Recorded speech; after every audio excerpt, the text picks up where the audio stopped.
Hello everyone, I'm MeNoHaxor, and this video is going to go over how to snowball your lane advantage into a game victory. A big problem I see many people struggle with is 1. Knowing how to generate leads on your own in the laning phase, and 2. Understanding how to snowball the game by helping your teammates across the map. This game is going to first cover the laning phase and how to generate a lead by understanding the matchup and abusing positional mistakes, and then 2. Using your lead to apply pressure and help out other lanes that are falling behind. The first thing I like to do in each game is to see the bot lane matchup. In this case, it's a Sivir Thresh versus Kalista Pyke. Kalista tends to be a pretty aggressive laner because of the way she uses her autos to jump around the creep wave in the middle of the lane, as well as using Ren for some free poke. Meanwhile, Sivir tends to be good at shoving the lane with her Q and W, as well as being defensive by using her E to block any incoming spells like hooks. Pyke and Thresh are both similar in that they both run Aftershock and they both have hooks. So the most important thing in this double Aftershock matchup is to be the first person to proc Aftershock. This is because if you proc Aftershock first in a trade, you're going to win the trade much harder than if you proc Aftershock second.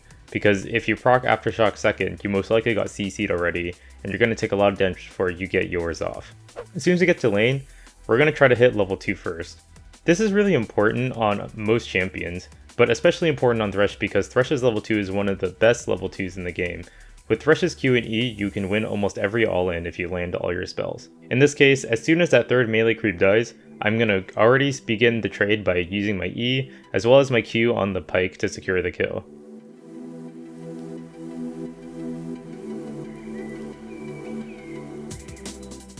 Now I'm going to stand my ground and continue autoing the Kalista, and even though I die, Sivir is able to clean up the exchange, and we're going to win 1 for 2 trade. It's important to keep track of the timing of each summoner spell, because it's going to help out your jungler a lot when he comes to gank your lane, as well as for future all-ins in knowing who has the advantage. Since they still have Ignite, I should be a little bit more cautious than normal because we will lose an all-in. Now, since I got to lane a little bit earlier than Sivir, I have a couple options. I could stay in lane to soak a little bit of experience, but that doesn't seem very productive because they're very far up front. In this case, I'm going to choose to go to the river. If I go into the river, I'm able to spot out the Hecarim, and I'm able to drop a ward in the middle of the river for us. There's a bit of a skirmish, but it's better for us to back out of the skirmish because we're in a numbers disadvantage. Now that we're heading back to lane, it's really important to look at the level discrepancy between you and the enemy. In this case, I'm only level 2 while Pyke is level 3. He gets a really nice hook on me and I'm gonna get blown up completely. This is what I mean by the point of whoever hits Aftershock first is going to have a huge advantage in the trade. Because I did not land Aftershock first, I took a lot of damage before I got off my spells, and I died way too fast. But because we kept track of summoner spells, we know that they both still have flashes, and so we let Xin Zhao know to make sure that he can follow up immediately with his own flash in this counter jungle gank. Because of that, we're able to kill Kalista, and now we can return back to lane. The most important thing to decide immediately right now is to figure out whether you want to shove the lane for Sivir to go back and shot, or to stay in the lane and continue snowballing your lead. It's slightly dangerous to continue to stay in lane of Sivir because she isn't fully healed, but we choose to stay because she doesn't have enough money for a good back yet. So we're going to slowly push up the lane and make sure that we have enough money for her BF sword back. As she's laning, I'm always looking for opportunities to go for a hook. Once again, making sure that I land my CC first before Pyke does. When Pyke goes invisible with his W, I also want to make sure that I can get close enough to where we can see Pyke when he's stealth. And as Pyke is going to go for that pink, I make sure to guard it and to CC him and get a nice chunk on him if he ever tries to go for the clear. This pink is very important because it already applies a lot of pressure to them as well. Having that pink up means that Xin Zhao could always gank the bot side of the map very easily, especially since I also have Lantern. The enemy bot lane did something really good here. What they did is that they shoved the lane with Kalista, and then since they know there's a pink in this tri-bush, they went up ahead and decided to both clear that tri-bush on their own. This is a move that you could only do when you shove the lane, because it forces us to respond by either reshoving the lane back or contesting the pink. In this case, since there's a cannon minion, we decide to stay here because missing the cannon minion is a very big deal.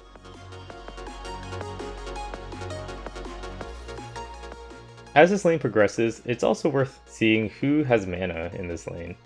Right now, Sivir just used all her mana for trading, but thanks to that spell shield, she was able to get back her mana. I'm able to land a nice hook, and we're gonna continue to all-in them again. In this case, I got very close to dying, but we were able to secure a double kill for Sivir. One thing to note in this exchange that happened is the fact that I had a ward sitting in the middle of the lane bush. This is really important because Pyke thought he was very safe charging up his hook, when in reality he was not safe. The second most key thing I did there is that after I hooked Pyke, I made sure to wait until the very last second to use my Q to follow up on the Pyke. This is because if Pyke dashes, there's still a little bit of time where I can follow him if he uses his dash. In this case, he did use his dash to try to escape, and I was able to follow it completely, and it brought me closer in range to use my E to hit both Kalista and Pyke. Now that they both died, we're going to stay in lane to get one more Demolish proc, and then I'm going to recall with the Sivir now that she has enough gold for a good back. Always make sure to get plating gold starting around 5 minutes onward, because you'll have enough damage where after a kill you can most likely get one plating gold off the turret, and this will help a lot with snowballing your lead and helping you get items more quickly.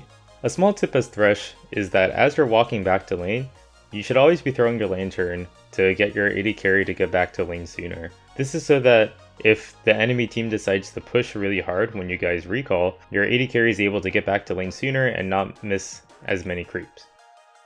And on every back, if you have enough money, it's helpful to carry pink ward so that you can always ward the dry bush and to continue to apply passive pressure to the enemies. Here's another exchange that happens between us. As soon as I get hooked, I already start buffering my Q as the Pyke hooks me. This is really important because the CC that gets applied onto me will still happen even if I'm channeling my Q. So if I intentionally get hooked by the Pyke as I'm channeling my Q, it's very unexpected for me to throw a hook because he'll think I'm getting CC'd when in reality I'm in the wind up time for my Q. Because of that surprise, I was able to land a hook on the retreating Pyke, and then we were able to kill Kalista for free. It's also important to note that in that exchange, we're always focusing Kalista first. This is because we need to stop Kalista from rending us. As we're slowly chunking the turret, we see Hecarim is coming in for a gank. I make sure to flay the Hecarim as he's about to charge in to negate his E knockback and reduce a lot of his damage. I also see Xin Zhao is waiting in the wings, so we're looking to try to force another fight and keep on applying more pressure.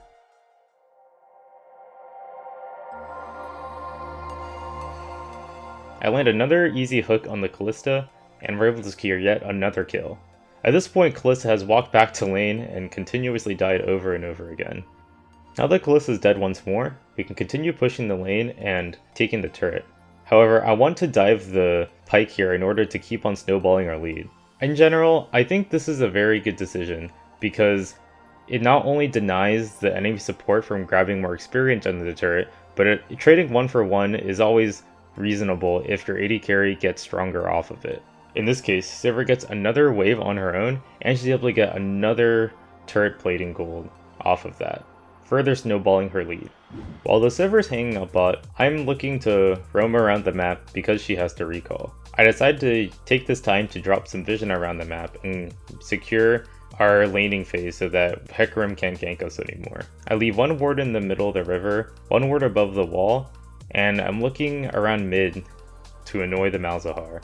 I see he's recalling, so I'm walking up to forcing the recall under turret and make him waste more time. Doing this is good because I can't stay in lane anyways because Sivir needs to walk back, so I'm being more productive with my time by roaming mid. Here, I try to go for a play by hooking the Kalista after flashing, but unfortunately I wasn't able to target them. However, Xin Zhao was able to come in from behind and get a nice flank off. Kalista's forced to use her ult and her flash, and now we're going to look for a fight mid.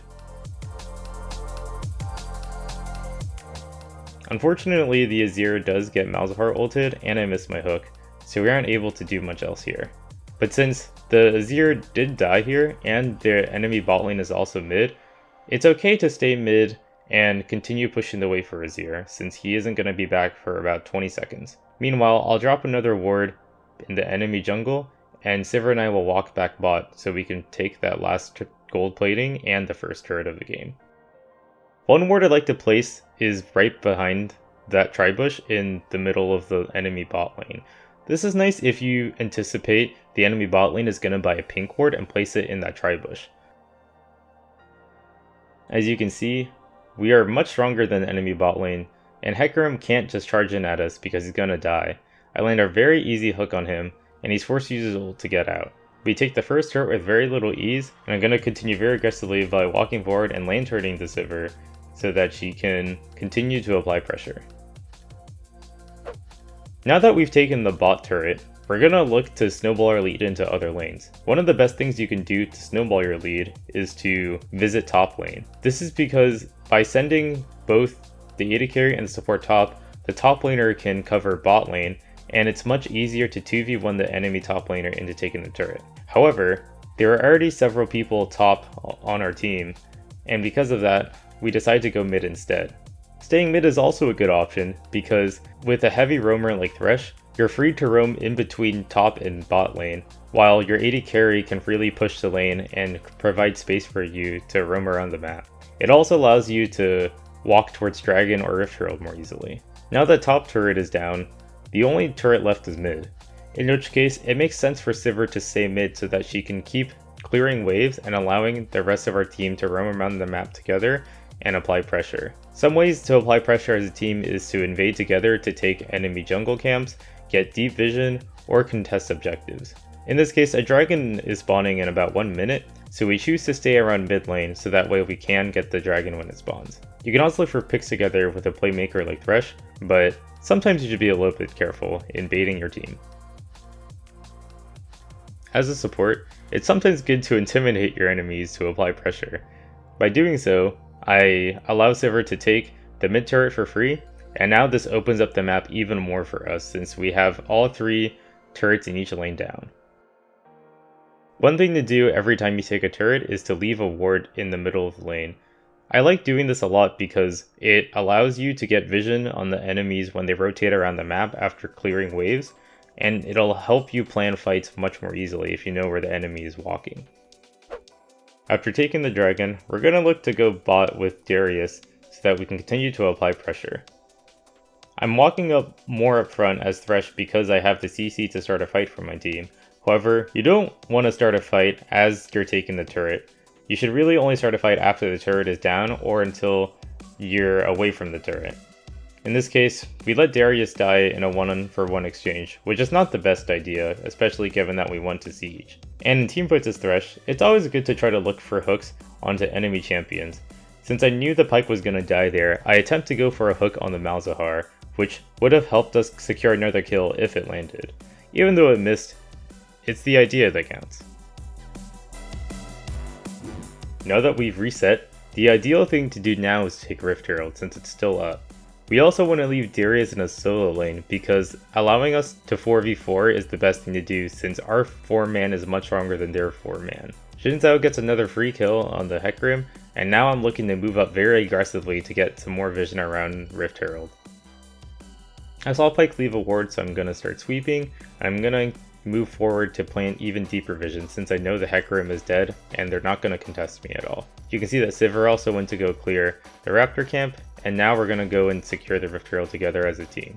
With this Rift Herald, it's going to be quite easy to take the tier 2 turret. If we ever find a pick on any one of the enemy champions, we can simply summon the Rift Herald and force a man advantage fight where we can siege the turret and get another turret kill.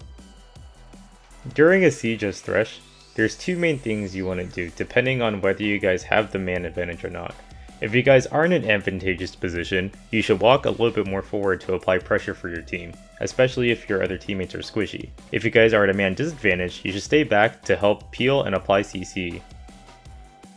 In this case, the enemy team starts a fight against us.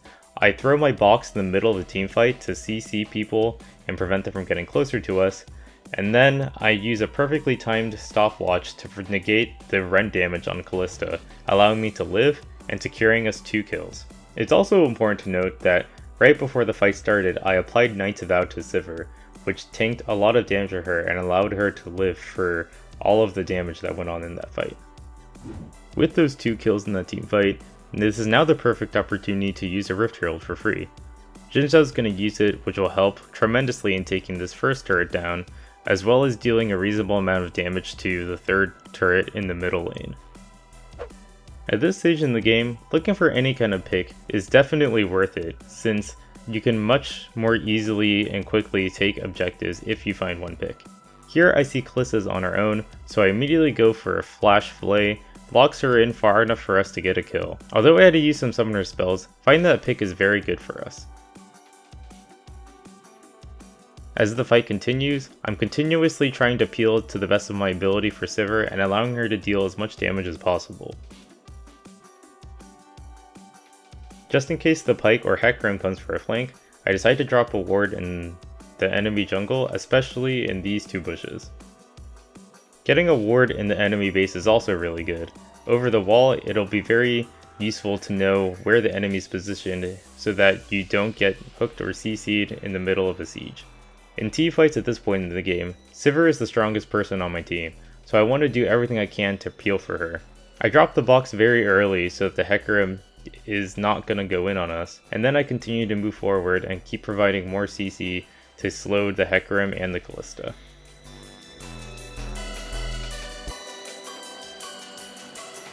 Now that we've killed most of them, we're free to take the inhibitor and continue pressing our lead. Once again, my main focus is to play around the Sivir because she's so strong, and as long as I continuously peel for her and provide her CC so that no enemy can get to her, we should be able to win every single fight. At this point in the game, we've taken mid inhibitor and now we should be looking to take Baron. I asked my team to come group with me, and I placed a pink in the middle of the Baron pit to prevent any enemy wards from seeing us doing Baron. I also try to get some wards around the area so that way if the enemy do come to contest, we have sufficient vision to see them and turn and fight. In this case, our Azir dies immediately, but I do land a hook on Hecarim and continue the fight. I'm continuously looking to try to CC as many people as I can, and even though I might die, as long as I tank the damage for my team, I trust my team that we're going to win the fight. I decide to go in and flay 3 people, even though it would mean my death, and because of that, Darius is able to have enough time to get off his passives and his ults for resets. With her Baron buff, we're going to look to go top lane to take the top inhibitor. Now that we have Baron secured, we have 2 main options. The first option is to continue pushing mid when the inhibitor is about to respawn. The second option is to push top because we haven't taken the top turret yet.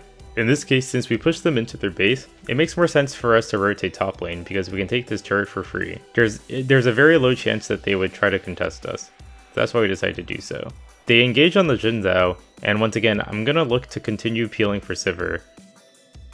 The Jin Zhao and the Azir get blown up, but that's totally okay. As long as I keep peeling for Sivir, we should be able to win this fight. I'm looking to flay the Pyke, use Redemption, and ward over the walls to make sure we constantly have vision of the enemies during this team fight. With the ward coverage I have, we are able to see them all throughout this fight, and Darius is able to secure all the kills by landing his spells. With the Baron buff, we're going to be able to push and take the top turret. It's important to note right here that because we only have 1 cannon minion, we need to keep this cannon minion alive so that we can take the turret more easily. I'm going to choose to tank the turret for as long as possible, and switch the aggro to Darius so that way we can continue taking the turret.